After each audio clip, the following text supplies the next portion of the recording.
Please enjoy this talk with Dr. Joanna Christodoulou, an associate professor who has time at MIT and Harvard, as we explore the topic of dyslexia and brain science.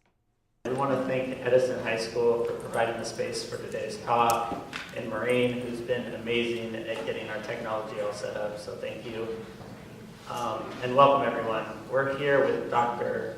Joanna Christodoulou, who comes from Harvard and MIT. She was just named associate professor this past summer. She sits on the board of the International Dyslexia Association in Massachusetts. She's been doing that for a few years, and we just want to welcome her and thank her for being here.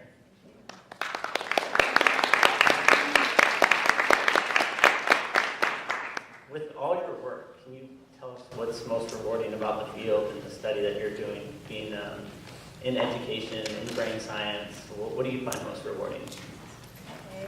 Well, first of all, thank you so much for the warm welcome. This is an awesome place to be, and I couldn't imagine a better group of people to be talking with right now. So of all ages, everyone who's here, just thank you for spending your afternoon with us here. And to answer your question about what I find most rewarding, I do a lot of research, and that means I'm interested in learning about how the brain works so that it can help us learn how learners learn.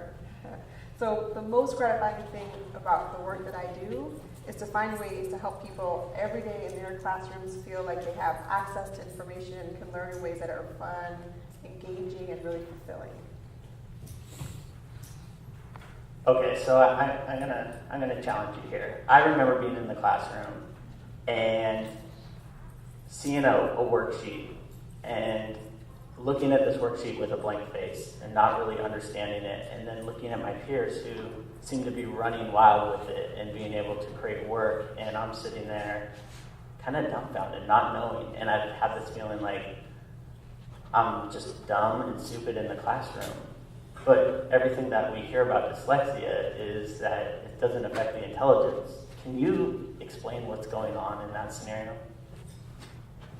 Okay, first of all, I have to say that it's so brave to be able to remember an experience that was so hard and then to share it with people who may be able to relate to it. So thank you for being so giving of that. And for anyone who feels like that resonates, like I've been there before, and for me, I've often been in classes and I just felt terrible, and my peers just seemed like they had the easiest time. A couple of pointers for you. First of all, if you have dyslexia or a similarly named characteristic like a language-based learning disability or a learning disability of any kind, by definition, if you ever heard the terms or felt things like I'm lazy, I'm stupid, I'm unmotivated, I'm not paying attention, none of those are true. They cannot be, because the definition of dyslexia and all learning disabilities is that everyone who has those labels are intelligent people who have disproportionate or challenges that are unexpected given all of the strengths that you have in other areas. So by definition, you cannot be lazy, and I don't believe that. And anyone who's ever used terms like that just don't have the wording to understand or explain the kinds of things they're observing. So sometimes people might see that person's not doing what I want them to be doing. It must be because they're lazy. That just means that they don't have the vocabulary to explain it better. And we want to help everyone learn the wording and the ideas that you can do a better job using. So one thing specific to your example is if you're sitting there thinking, why can't I do the activities on this worksheet where everyone else seems like they might be? The first thing it might be that sometimes when you're so used to school being hard, every time you're asked to do something in school, you might feel this initial panic, like, oh gosh, here we are all over again, something that I know I don't feel good doing, and I have to do it again. And so there may be this initial feeling, and those are really valid feelings because you might anticipate something's going to be hard for you. There's also this fancy word that people use in the psychology world. They call it stereotype threat. That's a bit of a fancy way to describe this following situation. Sometimes people, this is a different example, but sometimes people say, oh, girls are worse at math than boys. And sometimes as girls get older, they'll hear that so often that they might even think it's true when it's not. And if you ask people to say what gender they are before a math test, and if you're a girl and you have to click a box that says I'm a girl, you tend to do worse on the test because you're being reminded of ideas that exist in the world that you're not supposed to do well on this. So for anyone who has a challenge with reading, if you ever have a reminder that, oh, you know what, you're not good at reading, you're not going to do well on this, which is not true, that might just trigger you to think that you can't do something that you absolutely can. The other thing is that when it comes to doing things like worksheets, beside feeling maybe a little anxious or feeling like this is just something I've done before and it's been so hard, sometimes it's great to remind yourself that you can just take a deep breath and just remember, you know what, I've done lots of hard things, and I'm going to do more hard things, and I'm going to start with this worksheet right here in front of me. And the first thing I'm going to do is something I can do for sure. I'm going to write my name on it. There, I'm a success already. What's the next successful thing I'm going to do? I'm going to do the first item. I have a little trick I use sometimes. Sometimes if it feels like, oh man, this is a whole worksheet or test, I just start with the last item, because then I'm at the end. And I'll just work backwards. So the anxiety of having to do every single thing in order, just get in front of it and get to the end, and then work backwards if you can. But these ideas about why might that have been harder in your experience, there's maybe another way to think about it. In addition to having challenges with reading, people have all sorts of strengths and weaknesses in other areas in terms of how you learn.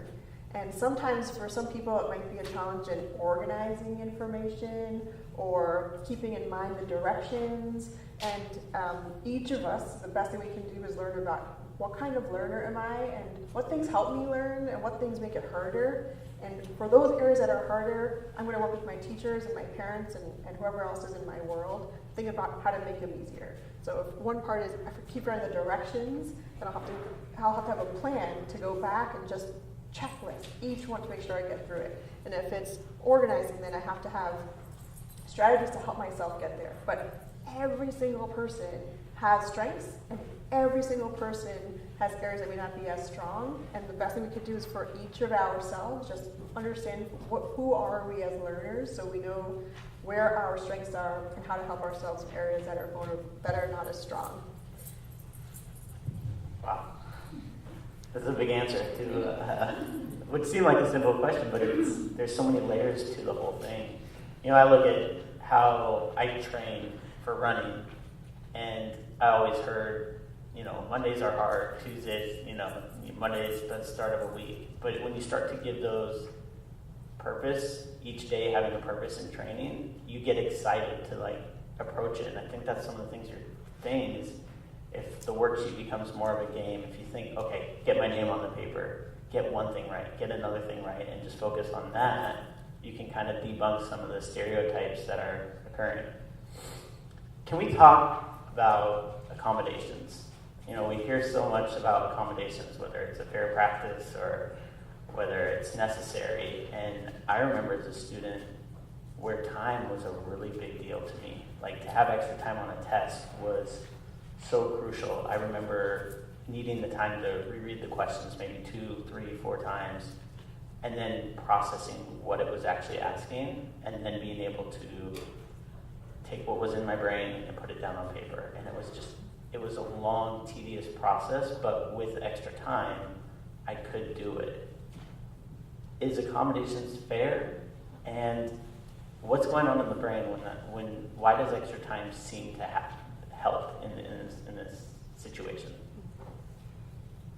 Okay, that's an awesome question. Maybe some of you have experiences where you have accommodations in school. So for anyone less familiar, an accommodation is a way to get a little bit of extra help in school, and oftentimes extra time is one of the most common ones given. So one way to answer your question is, if you're a person for whom reading is a challenge, then you can think of, sometimes I use the phrase that I'm going to avoid this time because I sometimes say this phrase, cognitive reserves, but let's throw that one away. Let's just say I have a bucket of water, and that's all the water I have to drink.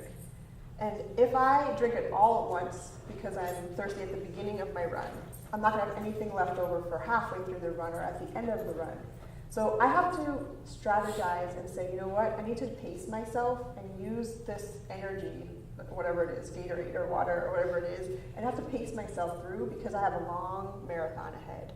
So when we think of what you're describing, this extra time piece, sometimes we only have so much energy to put toward a specific task. And if the task is reading, and if that's just not so easy and it takes a little bit more effort or energy or time, then you're burning up so much of your energy in the parts that are just decoding. That means you're just putting so much energy into seeing letters and remembering what sounds go with them. And that means it takes up so much energy that you don't have that much left over to understand what you read, because so much was burnt up in just accessing the sounds that match the letters.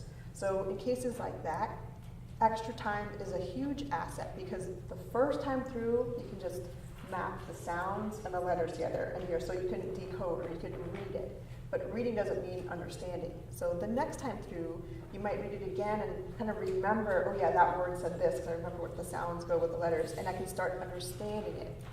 And the third time through, you might finally get the big picture of whatever you were reading, because you finally freed up enough energy in your brain that wasn't getting burnt up with decoding, and that's freed up for understanding the whole big picture of the text. So this accommodation of extra time is awesome, because it means that you have all these strengths, and some of them take longer to kick in, and you need to go through for the first time to decode, and maybe the second time to decode, and the third and beyond to understand. And for all of us, the goal of reading isn't to finish, it's to understand what we read. And whatever it takes for each of us as learners to get there is important to provide from the education side. So accommodations like extra time are awesome, because it means for people for whom the first pass has to burn up so much energy for decoding, you can use the second and third pass to kind of get there for understanding. Okay, so when I was being diagnosed and going through that process, I remember people saying, like, you're going to be burning more calories when you're in school than your peers. Like, it's just going to be a drain on you. So is it, and that's, to me, that's what you're describing, is going through that reading process. Is it's a lot of work for a student with dyslexia or a learning challenge of some sort. So it's just interesting to hear how extra time can really be a benefit to that. Can you talk about, you know, when we hear these statistics, like, oh, you're burning like 3 times the amount that your peer is there truth to those? Is that actually occurring? So when I try and think of research papers, I don't know of any that measure it in terms of calories, but we do know that when we look at how the brain is used to read, there are specific ways that differ in dyslexia.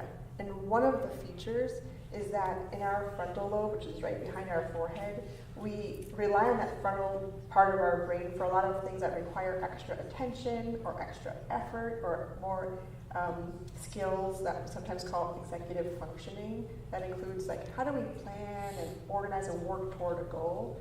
And in brain scans, those readers with dyslexia tend to engage the frontal lobe more than their peers. And people understand that to reflect how much more goes into the task than how much more it takes to try and accomplish it. Thank you so much for that response. Okay, I'm gonna struggle through this, phrasing this question, but it seems as someone who has dyslexia like myself, there are these things that I can do where I can sit in a board meeting and I can hear all the different departments, whether it be in equipment or marketing, and I can sync all the information together. But when it comes to the tasks of, like, penmanship or reading, I feel like I'm so far behind. So it's like these things that probably seem harder come a little bit more naturally to me, and these things that should seem to become, or are easy, become really difficult for me. Can you explain that? You said that perfectly. Yeah, that was perfectly articulated. So yeah, why are some things hard and easy, and why does it seem counterintuitive which one is which? So first of all, dyslexia is very specific. It means that there's trouble reading words.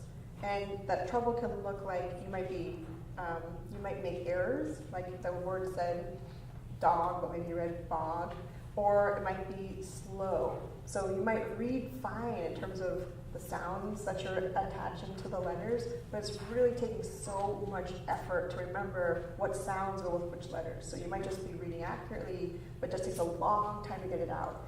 Both of those are versions of how dyslexia can show up. But dyslexia does not define any other feature of your characteristics, of your learning style, of your skill set. So everything else is free to be any other version. So your strengths in being able to sit in board meetings and take in all this information and think about how to organize and how to relate to each other is awesome, because for you, that's your strength that complements the challenges you have in the reading piece. So dyslexia does not define any other part of your life per se. Every other area is free to be a huge strength. So for people who are really talented in the arts, they found ways to amplify those strengths. Or people who are excelling in sports, or any other thing you ever want to do is open to you, because it doesn't define or constrain what you're going to do. There are also people who decide to be writers and journalists who struggled through school and didn't like it at all, but they loved telling stories so much that they found a way to make the written word work for them, and just kind of get on top of that and say, you know what, I'm not going to let this stop me. I love doing this. I'm going to find a way to make it okay for me and to make it work. Appreciate the answer there. That's awesome. Okay, when I run and I think about training, you can run on the track and get faster, or you can run up hills and get stronger.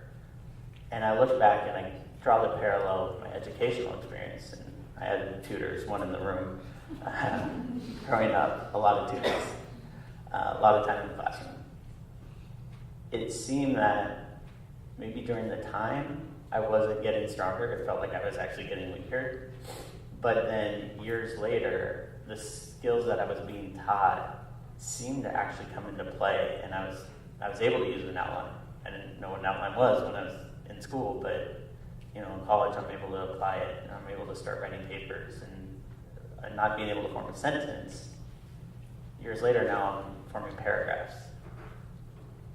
Can you does the brain change? What's going on there? Is that actually happening, or am I imagining things? I'm sure you're very creative and imaginative, but in this case, I can back up with some science, so that's hopefully comforting. So the awesome thing is that everyone here, especially the students, you're playing the long game, and that can be really hard in your day-to-day life, because all of the time that you're putting in your home or in your schools or with your tutors or teachers or by yourself reading books, you're working in the short game just to enjoy whatever you're doing, but in the long game, all of these skills are going to pay off, and it may not feel like it today, and it may not feel like it tomorrow. But when you're sitting in this chair and you're talking to people a generation from now, you're going to be the one to be able to say, you know what, it felt long, it felt like it was endless, but I'm on the other side of it now, and I'm so appreciative of people who helped me get there. And now you can pass on, like Jared's doing, the insights and the progress because of those days that were hard. And I know it's going to be hard. I know it's been hard. Some days might just stink, but if you know that and you just appreciate that. Okay, today might not feel like it, but I know in the long term, this is all working towards something really important. It's working toward my skills as a reader and as a writer, but not just that. When you get better at reading and writing, you can do so many more things. It's so worthwhile. You will have much more chance of, you're giving yourself more opportunities to take advantage of opportunities you might not even know you want right now. So that playing the long game story, it just may feel like a slog along the way, but another comfort, I hope, especially all the people who are on the younger side of the room, is every other person in this room, all the adults in this room, and not in this room that you can't see, all really care about you so much. And even if we don't know you, it doesn't matter. we dedicate our lives and careers to trying to figure out what makes school so hard for some kids and how to make it better. And so you might just think one day, like, there's people who don't even know me and they care, and the answer is yes, and there's a lot of us, and there's even more where I came from, and every day we get up early, we go to sleep late because we want this experience of school to be fun and we want you to have reading as yours and to feel like you have the skill set to get there. So we're all in this together. So I hope that people, if you ever feel alone or like you're the only person going through this, it's not true. You just may not be able to see everyone else who's living parallel lives. Yeah, I really like that explanation of the long game. It is so true in so many ways. I mean, it applies to my running for sure. There's days where you go for a 16-mile run at 4,000 feet a gain, and it's like, we call that punching the clock. Like, you just got to put in the time, and it seemed like that was a real parallel to the activities that were going in school. It was just so tedious sometimes, but the payoff, the delayed gratification, the payoff later is so high. So thank you. We're going to open this up to questions, but do you have anything you want to leave us as a takeaway from this conversation? Any last words from you before we open it up to the audience? I'm going to try and paraphrase a quote of a professor I had in grad school. His name is Howard Gardner, and he had this fantastic quote that was something like, find your strengths, find your weaknesses, know what they are, and then live a life where you make them work for you. Every single person will have this clustering of challenges and areas of strength, and our job is to make our lives work for us, to make our possibilities cater toward whatever we can bring and contribute to the world, whether that world is our home or the world on a global scale or wherever it might be. He was much more eloquent. That was awesome. Thank you very much, Doctor. Please give a round of applause for Dr.